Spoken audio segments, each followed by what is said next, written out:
By the rude bridge that arched the flood, their flag to April's breeze unfurled.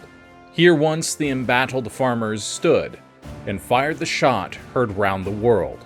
The role that the battles of Lexington and Concord played in America's fight for freedom was immortalized by Ralph Waldo Emerson in the 1837 poem Concord Hymn, which opened with the lines above. It has been 250 years since the American colonies decided to get out from under the tyrannical thumb of the British Crown, and today we're going to take a look at the places where the first shots of the Revolutionary War were fired: Lexington and Concord.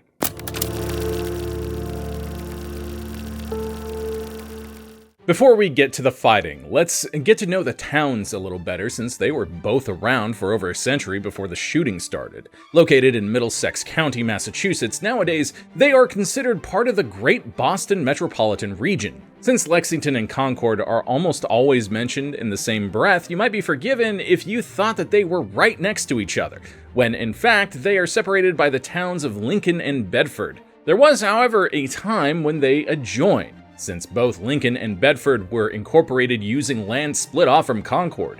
At the time of the battles, though, all four of them existed as distinct towns. Concord was the oldest of the bunch, having been founded in 1635 by a group of settlers led by Reverend Peter Bulkeley and fur trader Simon Willard. Originally from Odell, England, Bulkeley was a nonconformist preacher who got into hot water with the Archbishop of Canterbury, William Laud, and decided it would be best if he made himself scarce and sailed for the colonies. He left England on May 9, 1635, and arrived in Massachusetts Bay Colony during the late summer. In the New World, Bulkeley enlisted the help of merchant Simon Willard, who knew the area and was on friendly terms with the indigenous people who lived there. After doing some scouting, they chose the location for their new settlement at the confluence of the Sudbury and Assabet rivers, which joined from the Concord River. It was 6 square miles of land that belonged to the Pennacook people, who called the area Mustaquid, which meant grassy plain in Algonquin. However, the two sides managed to negotiate a deal, and the settlers purchased the land by paying, at least in part, with wampum,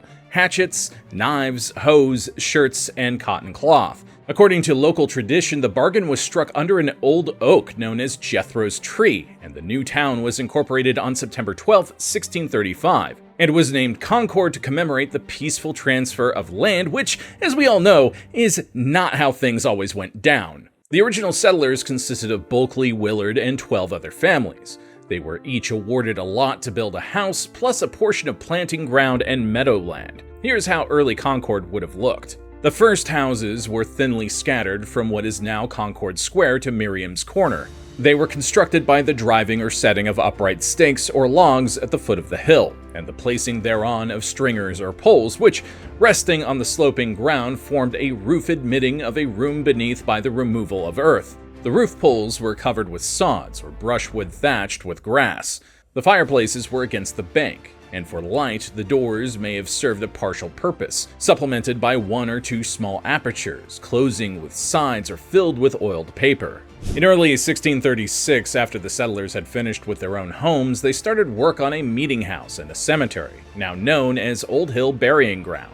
More families came to Concord in the years that followed, enough that in 1637 the settlers had to buy more land to make room for the new arrivals. Oddly enough, about a decade and a half later, the settlers would give a parcel of land back to the Native Americans so they could establish a new village of Christian converts, which they called Neshoba, now known as Littleton. All new settlements go through some growing pains, and Concord first suffered in 1644 when it lost a large chunk of its population overnight. Up until that point, the town had 2 preachers. There was Bulkeley and, of course, another reverend named John Jones. The locals got fed up with paying the salaries of 2 ministers to do the work of 1, so Reverend Jones was politely given his walking papers and he left for Connecticut. What most people didn't expect was that about 1/8 of the town population walked off with him into the sunset, creating a bit of a panic. You see, Concord was among the colony's earliest inland settlements, so the local government needed it to thrive and succeed. This mass exodus prompted the colonial officials to decree that, from then on, special permission was required for people who wanted to leave, which is just weird. In regard of the great danger Concord, Sudbury, and Dedham will be exposed unto, being inland towns and but thinly peopled, it is ordered that no man inhabiting and settled in any said towns, whether married or single, shall remove to any other town without the allowance of a magistrate or other select men of that town. A drastic move, but it worked, and soon enough Concord was back to its old size again and then kept on growing. You know what's scarier than fighting off a bunch of redcoats? Discovering how much of my data was harvested by shady websites. And it was certainly alarming discovering how much of my personal information was with data brokers. With today's sponsor, Delete Me, I found out that 18 of these companies had my personal information. Data brokers are companies that snatch up your personal info and sell or rent that information for a nominal price. And it's not just social media websites. They get this information from all over the internet, including government public records. Now, I'm pretty careful when it comes to what I do and don't do online, but you know something? You can never be too careful. This information included my name, age, past addresses, family members, marital status, and my wife's name as well. And with Delete Me, I was able to get it removed from these websites. Now, full disclosure, you can absolutely do this on your own. Every one of these data brokers has an opt-out process that you can follow. But if you're like me and you don't have the several hours it would likely take to follow that process for every website that has your information, Delete Me will help keep your data more secure by doing all of that for you. All you have to do is sign up, follow the instructions in the welcome email, and then tell them what information you'd like to be removed. So now is the time to safeguard your online privacy. Get 20% off Delete Me US consumer plans when you go to joindeleteme.com/geographics and use promo code geographics at checkout. That's joindeleteme.com/geographics, code geographics.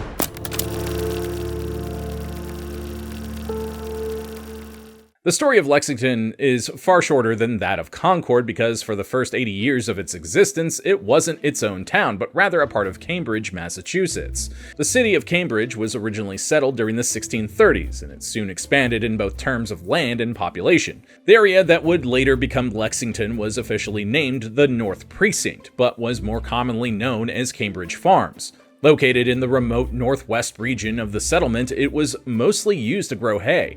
However, by the late 17th century, it had become populated enough that the inhabitants petitioned multiple times to form their own parish, since the church in Cambridge was about 8 miles away. Their request was granted in 1691, much to the chagrin of the residents of Cambridge, who opposed this separation vehemently. Afterward, the people of Cambridge Farms raised funds to buy land and build a meeting house. Clearly, the steps they were taking all led in the same direction, to establish themselves as an independent town, not just a precinct of Cambridge. Thus, on March 31, 1713, Cambridge Farms was incorporated as a town and changed its name to Lexington. They didn't bother to write down why they chose this name, so its origins have been lost to the mists of history.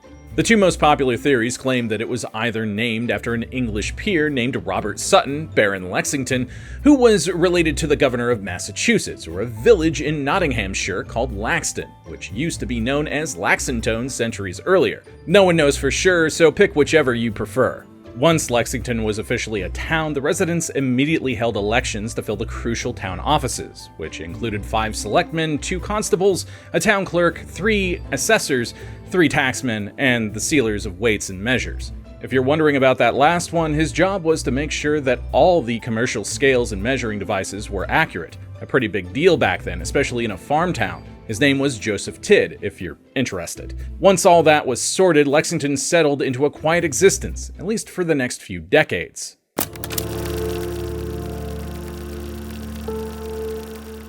In 1774, Thomas Gage was appointed the governor of Massachusetts Bay, and tasked with snuffing out the unrest caused by the wildly unpopular measures adopted by the British Parliament that targeted the colonies. Despite his attempts, acts of defiance against the British Crown continued unabated, and by the following year, the unrest was ready to evolve into a full-blown rebellion.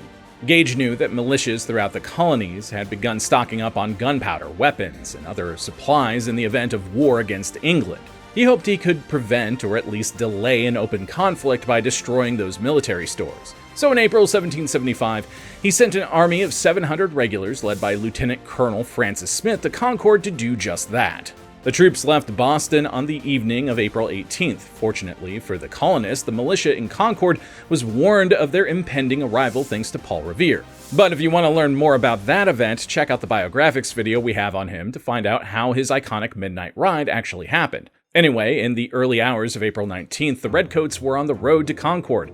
But to get there, they had to pass through Lexington first. I, John Parker, do testify and declare that on the 19th instant in the morning, about 1 o'clock, being informed that there were a number of regular officers riding up and down the road, stopping and insulting people as they passed the road, and also was informed that a number of regular troops were on their march from Boston in order to take the province stores at Concord, ordered our militia to meet on the common in said Lexington, to consult what to do, and concluded not to be discovered, nor meddle or make with said regular troops, unless they should insult us, and upon their sudden approach, I immediately ordered our militia to disperse and not to fire. Immediately said troops made their appearance and rushed furiously, fired upon and killed 8 of our party without receiving any provocations, therefore, from us.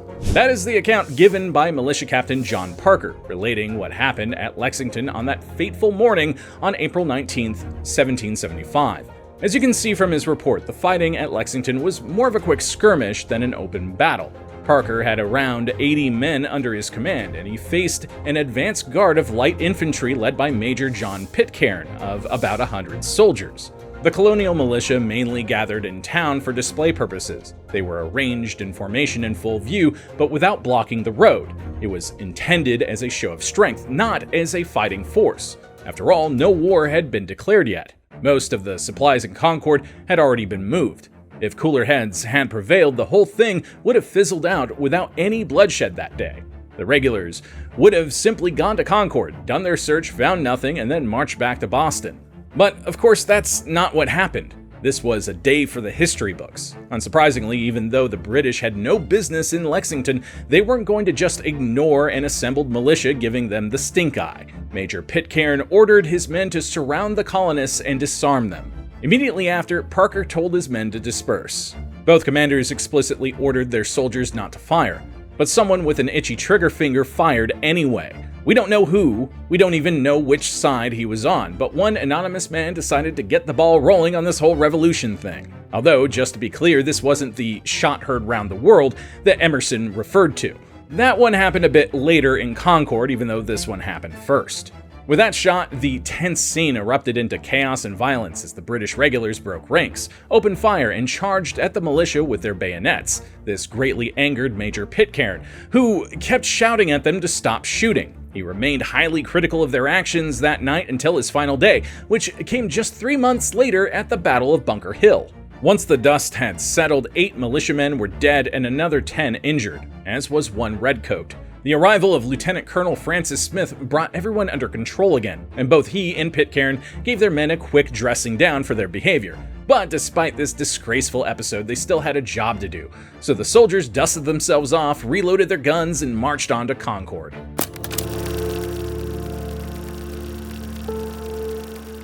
The British troops arrived in Concord around 8 a.m., about 3 hours after their bloody stopover in Lexington. The militia was waiting for them in the center of town, under the command of Colonel James Barrett, but they decided to cross the Old North Bridge, retreat to a higher vantage point called Punkatassett Hill, and watch the proceedings from afar, for now. There were a lot more Minutemen in Concord, about 250 compared to the 80 in Lexington, but they were still heavily outnumbered by the 700 or so regulars. But reinforcements were on their way from nearby towns. By the time things kicked off, there were 400 to 500 of them, so the two sides were more evenly matched. Speaking of the other side, their first order of business was to secure the Old North Bridge, which spanned the Concord River, to make sure the militia didn't try to take them by surprise.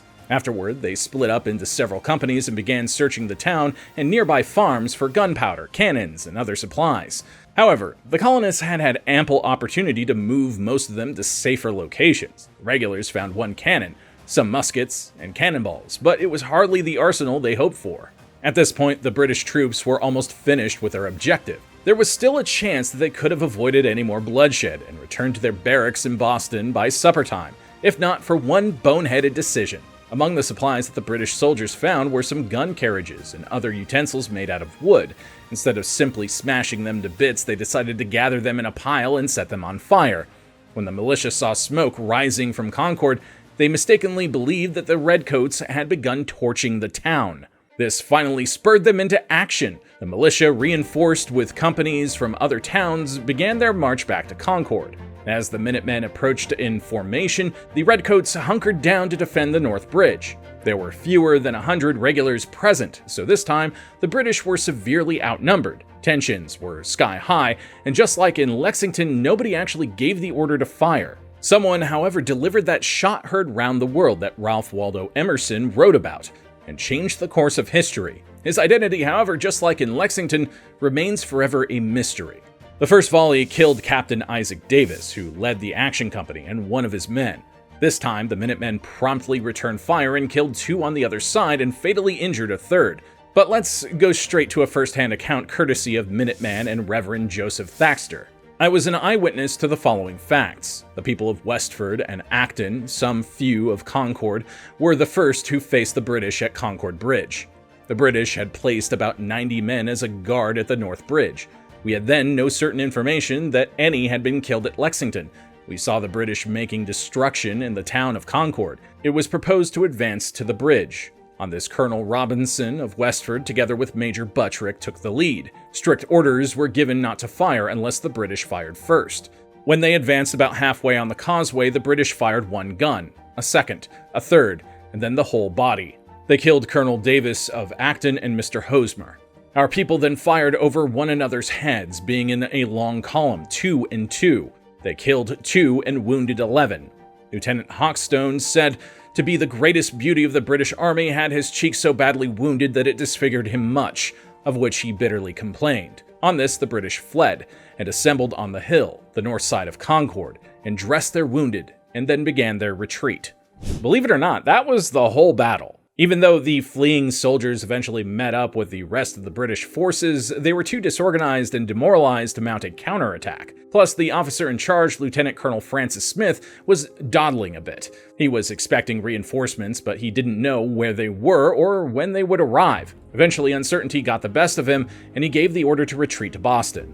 The Minutemen had won the day, not just for Concord, but for America. But we would be remiss if we didn't make a quick mention of the often forgotten third battle that took place that day at Menotomy, known as Arlington nowadays. For whatever reason, history has decided to lump Lexington and Concord together, but treat Menotomy as its own separate event, even though it was a continuation of the fighting in Concord. Presumably, the battles of Lexington, Concord, and Menotomy was just too long for a chapter title. Anyway, on the march back to Boston, the British troops were repeatedly assaulted by groups of militia that waited in ambush or sniper positions. They finally linked up with their reinforcements in Lexington, but even though there were around 1,700 redcoats now, the militia numbered in the thousands, so the British forces continued their retreat. The bloodshed reached its crescendo in Menotomy, where the regulars became so enraged that they started plundering the town and committing wanton acts of violence. Around 65 people were killed, including 14 in the same house, the Jason Russell House. As one historian later replayed the events of that fateful day, Lexington was an accident, Concord Bridge a skirmish, but in the most brutal and deadly warfare of April 19, 1775, nearly 6,000 combatants fought hand-to-hand and house-to-house, the length and breadth of Menotomy. At the foot of the rocks, the British regulars encountered their worst nightmare, a nascent Continental Army.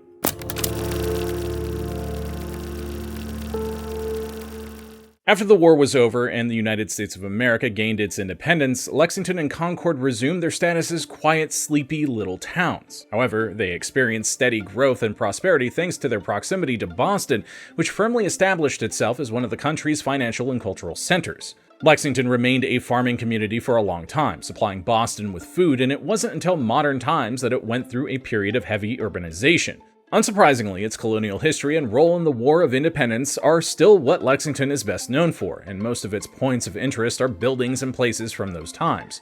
The Buckman and Monroe taverns, both erected during the early 18th century, are still standing, and they were used as meeting places for the militia prior to the war. The Hancock-Clark House used to belong to founding father John Hancock, and it was where he and Samuel Adams were staying when they received the famous warning from Paul Revere that the British were coming. The most popular place to visit is probably the Lexington Battle Green, where the fighting took place and the first American patriots shed blood for the Revolution. Nowadays, it's a National Historic Landmark and a public park that holds annual parades and reenactments to commemorate the moment when Lexington sealed its place in history. And of course, the town wholeheartedly embraces this reputation, even dubbing itself the birthplace of American liberty. Concord, on the other hand, continued to have a prominent role in the 19th century, as it became one of the country's literary centers. Particularly if you were into transcendentalism, then Concord was the place for you. It all started with Ralph Waldo Emerson, the author we mentioned at the very beginning of the video. He had roots in Concord, as his grandfather, the Reverend William Emerson, used to be the town minister. The elder Emerson built and lived in the Old Manse, which is now a museum and popular tourist attraction. In 1834, Ralph Waldo Emerson moved into the house where he wrote the essay Nature, one of the foundational works of transcendentalism. Later, Emerson got married and left the Old Manse, but stayed in Concord in a different home that's now known simply as the Ralph Waldo Emerson House. But soon after Emerson moved out of the Old Manse, another author moved in, Nathaniel Hawthorne, who rented the property in 1842 following his marriage to painter Sophia Peabody.